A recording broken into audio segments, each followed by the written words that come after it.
let me get to it before I fire it up. Sure, But sure. the screen share, but it's going to be an interesting talk. I'm still figuring out what exactly I'm going to talk about. Because I do this for me. I do this so that I can, maybe not blow myself up. Sure, So, because the last thing sure. you want to do is be in your mid 50s and blowing yourself up. It's pretty hard to recover. Oh yeah, no, that would be All not right. fun. Here we have, this is an interesting part of the spreadsheet that I rarely share. This is city. This was probably about 4 or 5 days ago I did this, so extremely dated information. Could have all completely changed, but I doubt Yeah, it. yeah. Gonna go with Beneath, probably not.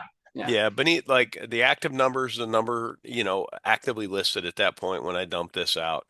And it's now because there's 13,000 active listings, it's a little bit to export this stuff from Excel or from the MLS.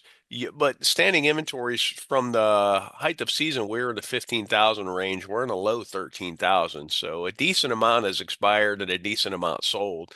yeah. I think we're at about 8.7, 8.8 months inventory. 6 months is typically that balanced market. Really not that far. But what's interesting, so say you're interested in, I use this as great data. I use this for Bonita Springs. All right. Say I want to flip. There's 1,505 sales in the last 12 months. Okay, 125 a month generally on average selling Bonita. So say I'm a young, energetic flipper. I only need to capture one of the 125 buyers. So, that's a decent market to where compared to St. James City, on average, is about eight a month.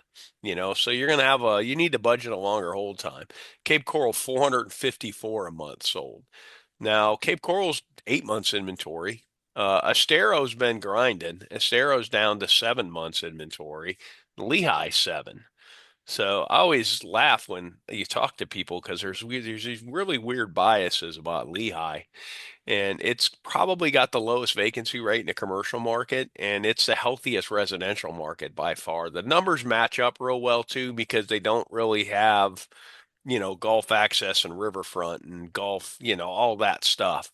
They So don't have it's a those weird more market segments that kind of skew the numbers, like a yeah, it's a Bonita more Springs. homogeneous market, but I mean, my favorite is you've got the average listing versus the average sales price. There's a 24% difference in Bonita, 21% difference in Lehigh. Okay. Now that is You mean Cape okay Coral? because, yeah, I'm sorry, Cape Coral, because you have golf access. There's a big difference between the utilities paid and being in the N1 utility zone right now for desirability and pricing. Oh yeah. So, but and then when you take the average pending versus the average sold, I'm looking at Bonita and the Cape.